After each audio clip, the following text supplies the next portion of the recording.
Assalamualaikum warahmatullahi wabarakatuh. Alhamdulillahi rabbil alamin. Wassalatu wassalamu ala sayyidil mursalin wa ala alihi wa sahbihi ajma'in. Subhanaka la ilma lana illa ma 'allamtana innaka antal alimul hakim. ولا حول ولا قوة إلا بالله العلي العظيم. رب اشرح لي صدري ويسر لي أمري واحلل عقدة من لساني يفقه قولي. ربنا زدنا علما وارزقنا فهما. Sidang penonton Facebook Masjid Rafi'ah yang dirahmati oleh Allah Subhanahu wa taala.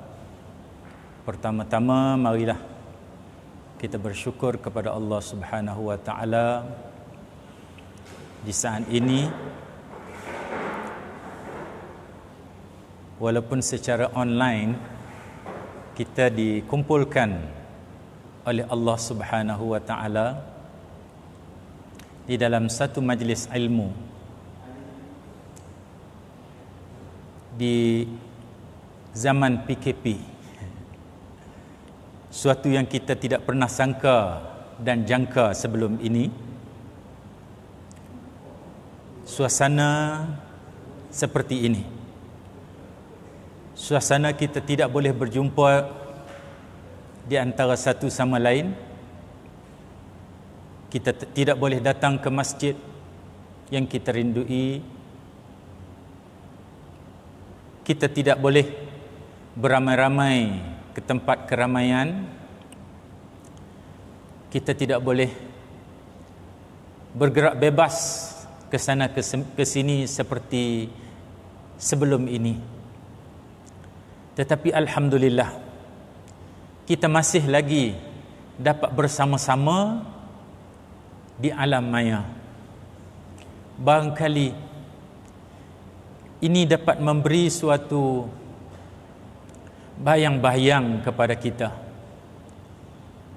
akan alam barzakh. Kerana tiba-tiba sahaja kita berpindah dan bertukar suasana daripada suasana kehidupan biasa, tiba-tiba kita beralih kepada suatu suasana, iaitu suasana alam maya. Seumpama kita beralih daripada alam dunia dan masuk ke alam barzakh. Di alam barzakh juga kita bertemu dengan sahabat-sahabat, kita bertemu dengan rakan taulan. Jadi sidang jamaah yang dirahmati oleh Allah Subhanahu wa taala, tajuk yang diberi kepada saya untuk sama-sama kita berkongsi pada hari ini ialah tentang muamalat semasa PKP. Oleh kerana ini adalah zaman PKP, jadi tajuk kita kena kait sikit dengan PKP.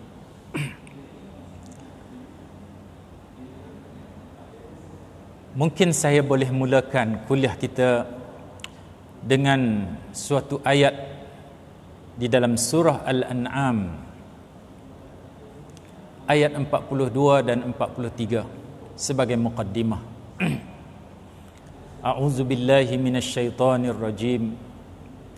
Wa laqad arsalna ila umamin min qablika bil ba'sa'i wad dharra'i la'allahum yatadarra'un. فلولا إذ جاءهم بأسنا تضرعوا ولكن قست قلوبهم وزين لهم الشيطان ما كانوا يعملون. صدق الله العظيم. Maksudnya Allah berfirman,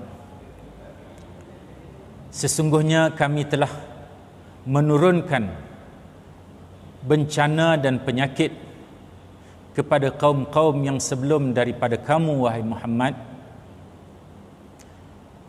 tujuannya supaya mereka kembali tunduk, patuh dan merendah diri, yatadarra'un.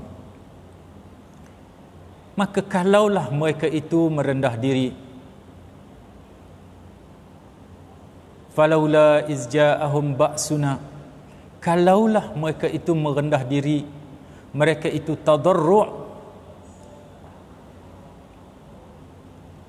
ketika datangnya bencana kepada mereka. Allah Ta'ala kata dengan suatu pengharapan, kalaulah mereka itu merendah diri, tadarru' kepada Allah Subhanahu wa Ta'ala ketika mereka ditimpa bencana. Tetapi tidak, ia tidak berlaku. Walakin qasat qulubuhum, sebaliknya mereka menjadi keras hati. Bahkan mereka merasakan perbuatan yang mereka lakukan iaitulah menentang segala ajaran Allah Subhanahu wa Ta'ala itu sebagai sesuatu yang baik dan cantik. Jadi ayat ini sinonim atau ayat ini relevan dengan suasana PKP kita pada hari ini, di mana walaupun ada berbagai teori mengatakan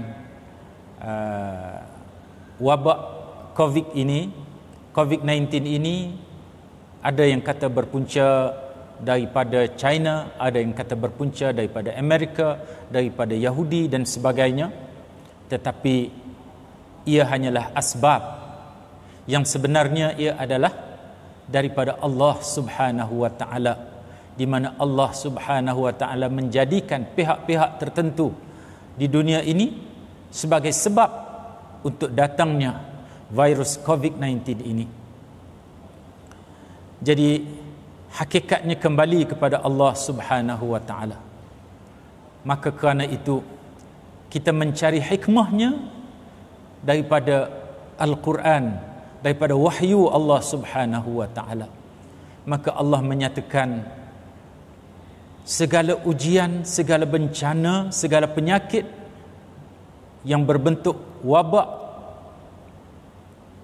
diturunkan oleh Allah Subhanahu wa Ta'ala adalah tujuannya supaya yatadarra'un, kita manusia ini bertadarru' kepada Allah Subhanahu wa Ta'ala. Apa makna tadarru'? Tadarru' kalau kita melihat di dalam tafsir Al-Qurtubi, maknanya tazallul, menghinakan diri, khudu', merendah diri, wa ta'ah, taat kepada Allah Subhanahu wa Ta'ala, taqarrub, semakin dekat, mendekatkan diri kepada Allah Subhanahu wa Ta'ala. Seterusnya ad-du'a, kita berdoa supaya Allah Subhanahu wa Ta'ala menjauhkan diri, menjauhkan bala bencana itu daripada kita. Jadi muslimin muslimat rahimakumullah, dalam bencana COVID-19 ini kita boleh bahagikan manusia kepada dua golongan. Yang pertama, golongan yang tadarru', golongan yang merendah diri, golongan yang menginsafi diri, dan mereka kembali kepada Allah Subhanahu wa Ta'ala dengan bertaubat, dengan membanyakkan istighfar, dengan menginsafi kesalahan-kesalahan mereka. Kemudian mereka taat kepada semua perintah Allah Subhanahu wa Ta'ala. Seterusnya mereka memperbanyakkan doa kepada Allah Subhanahu wa Ta'ala. Dan satu golongan lagi ialah golongan yang tidak tadarru'. Sama ada mereka tidak kisah, mereka merasakan tidak ada apa-apa yang berlaku, ataupun mereka merasakan ia tidak ada kaitan dengan Allah Subhanahu wa Ta'ala. Apa yang berlaku ini hanyalah sama ada ia bencana alam ataupun suatu konspirasi di peringkat antarabangsa dan sebagainya. Tak berkaitan dengan mereka. Ini golongan yang tidak bertadarru', golongan yang merasakan bahawa tidak ada kaitan di antara mereka dengan apa yang berlaku ini. Lalu mereka lalai dan mereka tidak kembali kepada Allah Subhanahu wa taala, ataupun dalam istilah kita pada hari ini, mereka buat sahaja. Jadi muslimin dan muslimat rahimakumullah, kita mengharapkan kita menjadi golongan yang pertama dan kita tidak menjadi golongan yang kedua, kerana Allah Subhanahu wa taala telah memberi peringatan kepada kita di dalam ayat tadi, surah Al-An'am ayat 42 dan 43. Maka muslimin dan muslimat rahimakumullah, di antara perkara yang mesti kita fikir dan beri perhatian di dalam kita nak kembali kepada Allah, nak taat kepada Allah, ialah dalam bidang muamalat. Ini baru masuk tajuk kita. Dalam selain daripada bidang ibadat, kita beribadat, dalam bidang rumah tangga, munakahat, dalam bidang kejiranan, dalam bidang haji, dalam bidang yang lain, kita taat kepada Allah. Maka salah satu lagi bidang yang perlu kita taat kepada Allah itu ialah di dalam bidang muamalat. Apa dia muamalat? Muamalat ialah hablum minan nas. Apa sahaja kegiatan ataupun perhubungan di antara kita sesama manusia. Maknanya luas muamalat ini. Selain daripada hubungan kita dengan Allah, artinya selain daripada ibadat adalah muamalat. Cuma ulama kadang-kadang dalam setengah kitab membahagikan kepada muamalat, munakahat, jinayat dan sebagainya. Tetapi hakikatnya semua itu adalah muamalat. Maka dalam aspek muamalat kita juga, kita mestilah kembali kepada Allah Subhanahu wa taala. Tidak cukup sekadar kita kembali dalam ibadat, tidak cukup sekadar dengan kita bertaubat, tetapi kita juga mestilah kembali muhasabah diri sejauh mana kita taat kepada Allah Subhanahu wa taala dalam bidang muamalat ini. Bagaimana dengan jual beli kita sehari-harian? Adakah kita telah taat kepada Allah Subhanahu wa taala, mematuhi hukum-hukum jual beli yang dikehendaki oleh Allah Subhanahu wa taala? Jadi dalam kesempatan yang ringkas ini, saya hanya ingin meringkaskan poinnya kepada 3. Yang pertama ialah di dalam perkara halal. Di dalam muamalat kita, kita mesti mengambil kira soal halal dan haram. Allah Subhanahu wa taala berfirman di dalam surah Al-Baqarah ayat 168, Ya ayyuhan nas, kulu mimma fil ardi halalan tayyiba wa la tattabi'u khutuwatis syaitan innahu lakum aduwwum mubin. Surah Al-Baqarah ayat 168. Maksudnya, hai manusia, makanlah daripada apa yang kami rezekikan, yang halal lagi baik, halalan tayyibah, dan janganlah kamu mengikut jejak langkah syaitan, kerana ia adalah musuh yang nyata bagi kamu.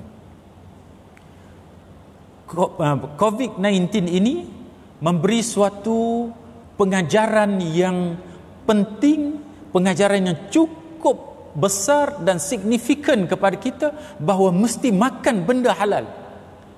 Kerana virus COVID-19 ini bermula daripada tempat yang kotor dan makanan yang tidak halal, iaitulah daripada pasar Wuhan di China. Jadi ia memberi suatu pengajaran perit kepada kita.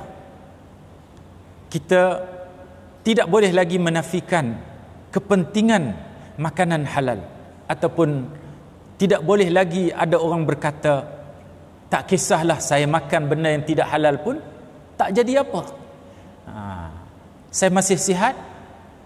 Maka Allah Subhanahu wa ta'ala tunjukkan secara terang-terangan kesan daripada pelanggaran hukum manusia terhadap Allah Subhanahu wa ta'ala, hukum halal dan haram. Maka akibatnya beribu-ribu orang mati, dan sehingga data yang ada pada hari ini sudah hampir 500,000 orang mati, dan sudah hampir 50,000 orang yang mati, dan sudah hampir 3 juta lebih orang dijangkiti COVID-19. Ini suatu angka yang sangat dahsyat, dan sehingga hari ini belum didapati ubat kepada virus COVID-19 ini. Ini suatu yang sangat dahsyat. Maka marilah kita mengambil berat isu halal dan haram di dalam makanan kita. Jangan kita sembrono, dan marilah kita mementingkan makanan yang terbaik, bukan sekadar halal tetapi terbaik, yang dikeluarkan oleh tangan-tangan yang beriman, oleh tangan-tangan yang berwudu, oleh tangan-tangan yang berselawat kepada Nabi sallallahu alaihi wasallam. Dan tuan-tuan dan puan-puan, saintis pada hari ini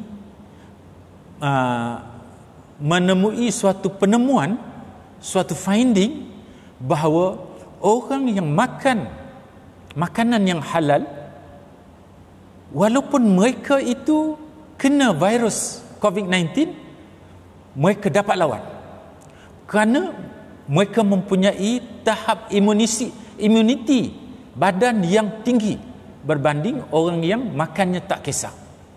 Orang yang makan yang halal, yang prihatin isu halal, dia hanya makan makanan yang terbaik, maka antibody dari dalam badan dia sangat kuat, dan dia boleh melawan COVID-19 insya-Allah. Dan suatu peristiwa berlaku di India, di mana doktor di India mendapati bahawa pesakit-pesakit daripada jamaah tabligh di India,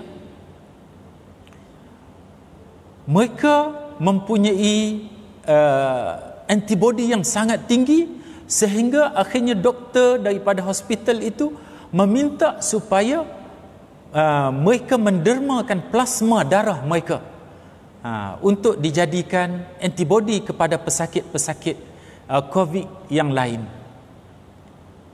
Ini suatu tanda-tanda yang Allah Subhanahu wa ta'ala berikan kepada kita bahawa orang yang memakan makanan yang halal lagi baik adalah memberi manfaat bukan sahaja terhadap iman dia, tetapi juga memberi manfaat terhadap jasmani dia, fizikal dia.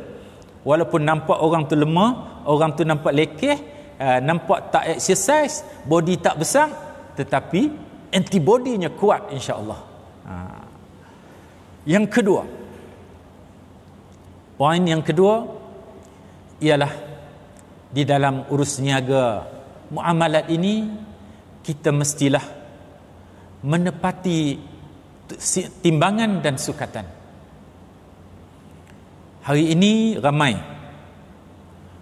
orang melakukan transaksi secara online dan menggunakan delivery system, oleh kerana dalam tempoh PKP ini kita tidak dibenarkan untuk beratur di pusat-pusat membeli belah, dan tidak ada lagi pasar-pasar Ramadan, bazar-bazar Ramadan dan sebagainya, maka satu kaedah yang popular sekarang ini ialah dengan kaedah delivery, penghantaran ke rumah, COD, cash on delivery, bayar bila barang sampai di rumah.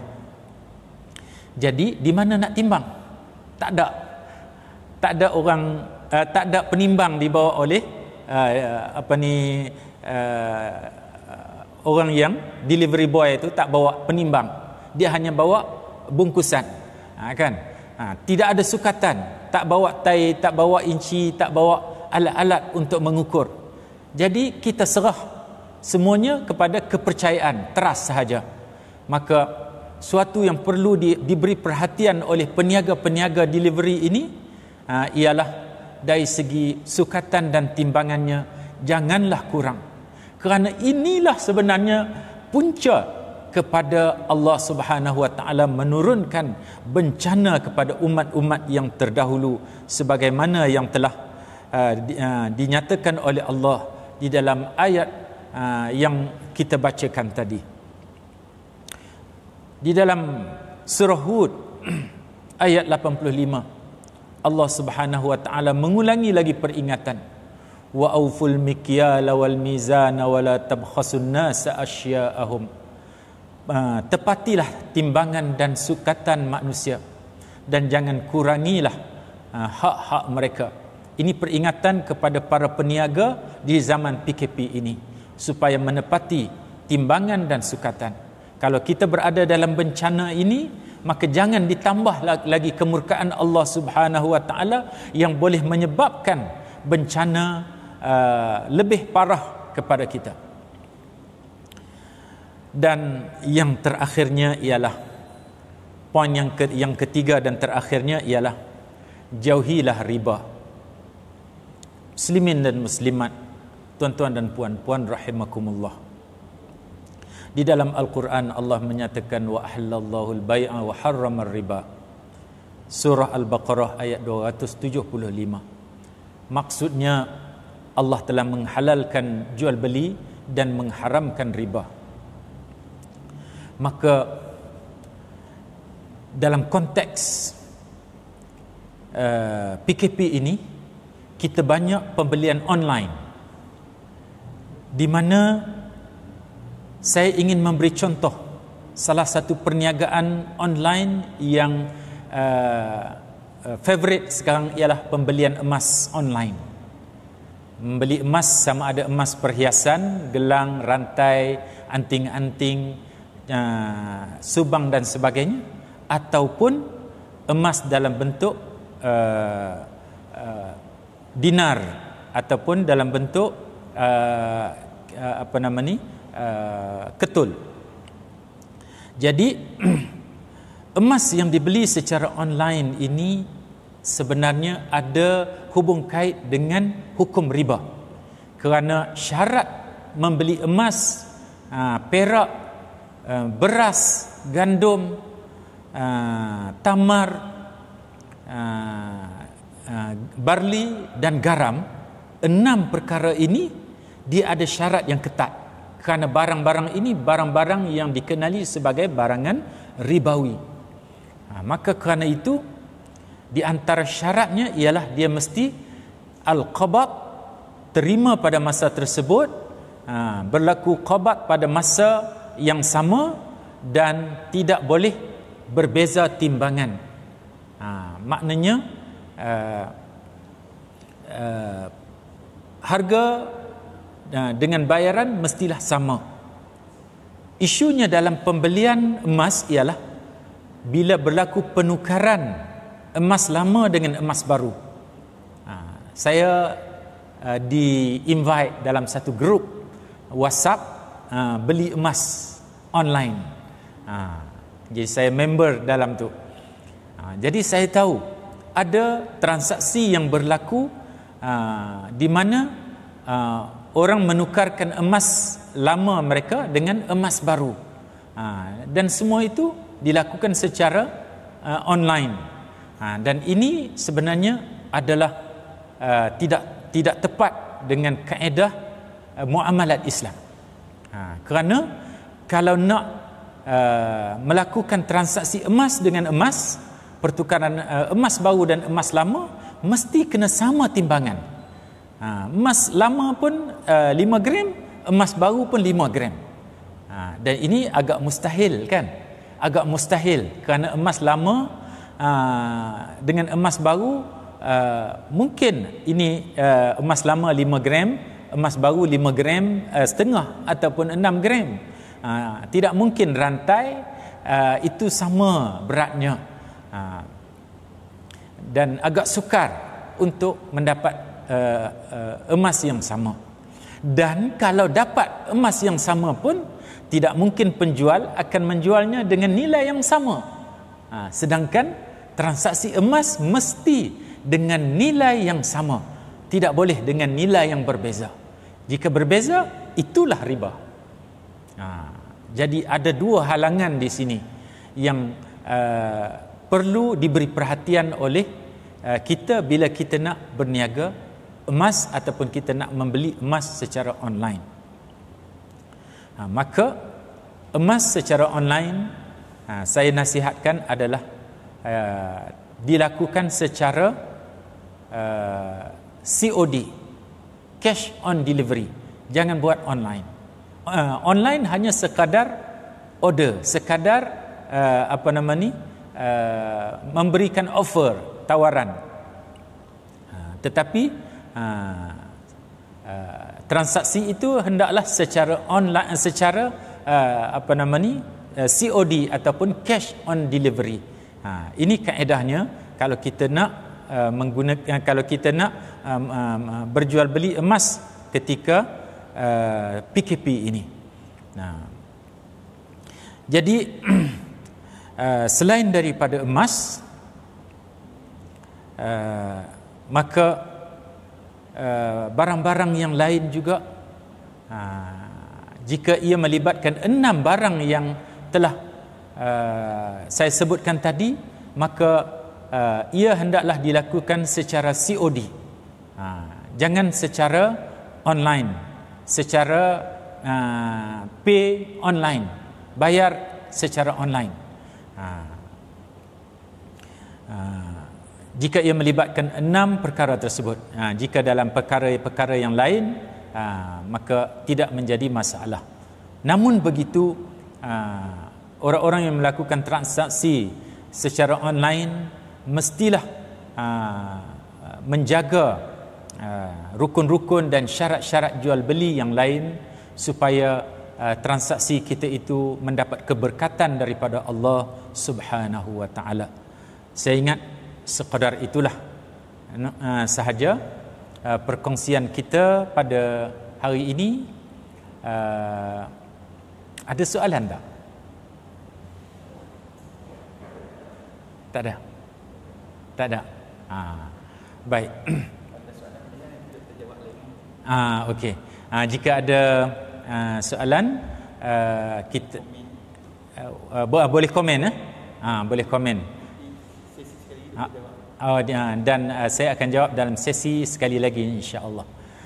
Jadi sekadar itulah sahaja. Apa yang baik itu adalah daripada Allah Subhanahu wa taala. Ilham yang diberikan oleh malaikat mulhim cuma melalui saya, untuk dikongsi bersama tuan-tuan dan puan-puan. Dan apa yang kekurangan, kelemahan, tergagap-gagap tu kerana kelemahan saya sendiri. Lebih-lebih lagi kuliah secara online zaman PKP ni rasa janggal sikit, cakap tak ada orang. Jadi rasa tergagap-gagap sikit. Jadi ala kulli halnya, marilah sama-sama kita berdoa supaya Allah Subhanahu wa taala memendekkan tempoh PKP ini dan memendekkan wabak COVID-19 ini. Mudah-mudahan kita dapat kembali mengimarahkan masjid kita.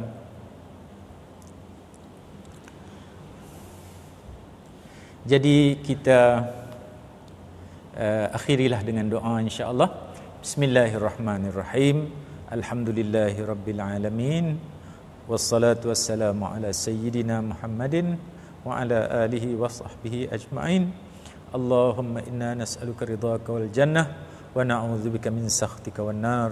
Allahumma innaka 'afuwun karimun tuhibbul 'afwa fa'fu 'anna wa an walidina wa an jami'il muslimina wal muslimat birahmatika ya arhamar rahimin. Allahumma adfa' 'anna al-bala' wal waba' wal riba wal zina wal fahsya ma la yakshifu ghairuk. Allahumma kshif 'anna al-bala' wal waba' wal riba wal zina wal fahsya ma la yakshifu ghairuk. Allahumma kshif 'anna al-bala' wal waba' wal riba wal zina wal fahsya ma la yakshifu ghairuk.